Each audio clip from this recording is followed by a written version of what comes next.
What if love isn't what you think it is? What if it's not about connection, not about kindness, not even about care, but about control, identity, and the fear of not existing at all? In this video, we're not just questioning what love is.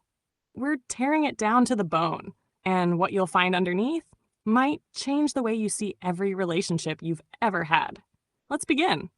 All right, if love isn't freedom, then what exactly are we giving and what are we taking? Love. Nice, interesting topic. So let's look at what love is in a relational context, right? What do we usually love? So we love people. In people, we love our families. So there is familial love. There is platonic love amongst friends. There is romantic love.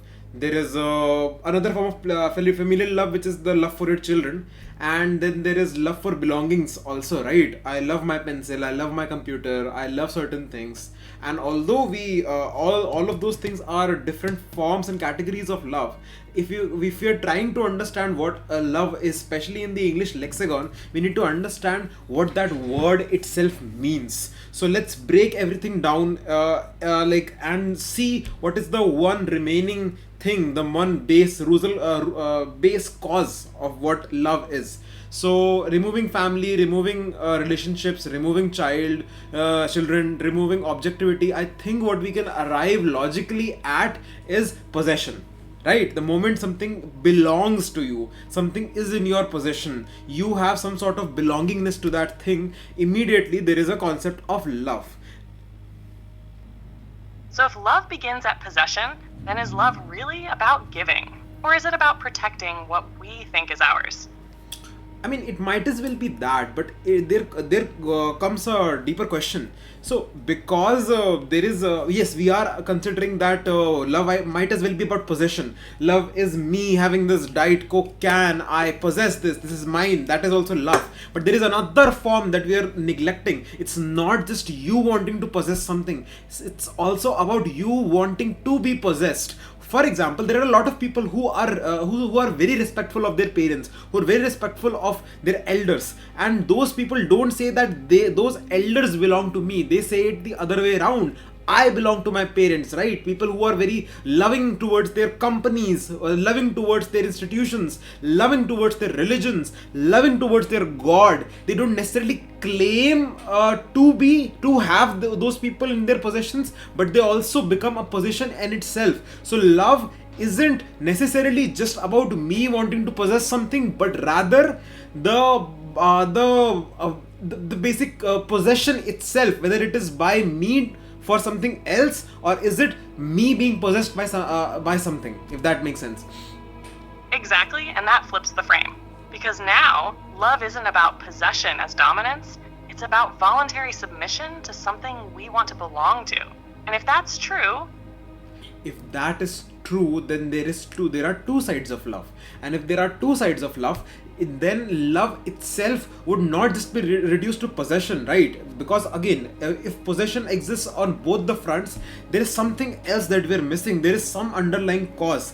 Could it be control? Could it be belonging? Could it be structure? Could it be caging? What exactly is it? And let's look at it deeper. So being possessed and wanting to possess, therefore connection, therefore familiarity, therefore some sort of line in the sand, some sort of connection between the two atoms. So paradoxically, even though we were trying to think of and we came to the conclusion that love might as well be about possession, but because the other way around is also true, we also would want to be possessed. That means love is simply about connecting, right? Love is simply being belonging to something rather than anything else. So a belongingness, a connection, a need for connection, that will be love. So if love is fundamentally about belonging, then maybe the deeper truth is this. Love isn't about freedom or control. It's about identity collapse. The boundary between me and you dissolves because connection feels safer than isolation, even if it costs us parts of ourselves. Here's the next edge. If love is belonging, then is heartbreak the return of the self? it doesn't even matter what the hell heartbreak is, because I figured out a deeper thing about love itself. So see, love is about belonging, right? So therefore, why do we want to belong? That is the question. The reason we want to belong to something, for example, I want to belong to my company. I might not necessarily like my company, but I still would want to belong to it, right? I want to belong to my surname. I want to belong to my lineage, because it's not about love. It's not about connection or even possession. The reason we want to connect is because we want to exist. The reason we want to connect is because we need an identity. Love is it is outsourcing identity to something else. That is what love is. That's it. That's the fracture point. Love is the outsourcing of identity. It's the shortcut to meaning. Because building a self alone is unbearable. So we tie our name to someone else's, some groups, some gods, and call it love. But here's the spike. If love is the outsourcing of identity, then is self-love just a rebranding of loneliness? Self-love is the outsourcing of identity, not to yourself, but the labels that you're already attached to yourself with.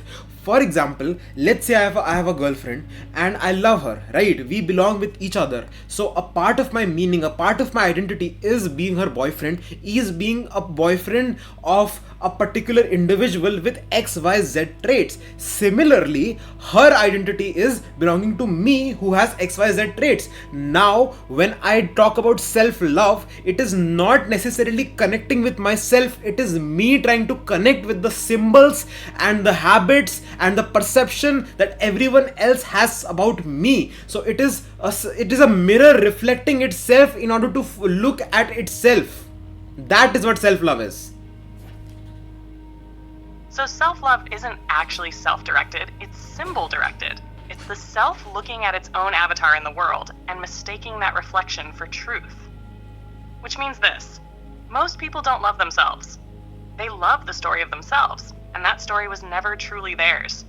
Exactly. And the point of the matter is love, it doesn't matter what you love, right? Your choosing to love something is not a matter of choice of certain things, because me liking something is dependent on a lot of factors, right? It is dependent on my genetic makeup, right? It is dependent on my upbringing. It is dependent on the environments that I've been in. It is dependent on my skills. It is dependent on my experiences in life. A lot of these things determine what I like. It determines what I love. It determines what kind of narrative I tell about myself, and that just defines which kind of symbol I like.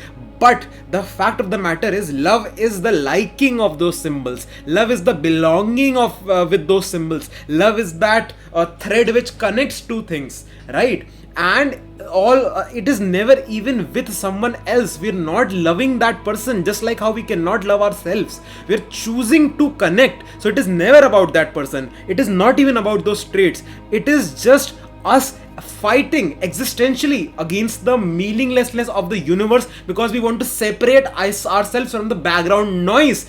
We don't inherently exist, because there is no difference between me and a tree. The tree itself is a symbolic construct based on language, based on features. How do you tell a green leaf away from a green leaf with a stem? You can't. You have to use words, you have to use associations to do that. Therefore, nothing inherently exists, neither do I. And love is a rebellion against that lack of meaning of the universe. Finally, love is a symbolic thread, an illusion that I bind to other people, that I bind to myself, that I bind to concepts and institutions and deities. And the reason I do that, the reason love exists, is because nothing existentially makes any sense, because nothing truly exists, neither do I. And this is my rebellion. Love itself is my rebellion against this meaninglessness. It is my way of coping with meaninglessness by trying to give meaning to my own existence, because I love.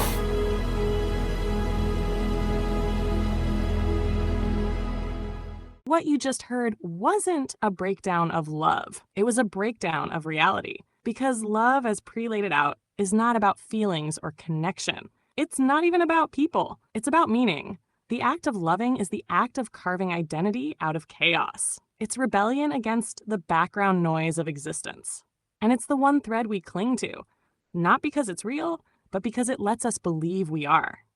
So maybe love isn't sacred because it's true. Maybe it's sacred because we choose it, even when we know it's an illusion. Patterns are everywhere.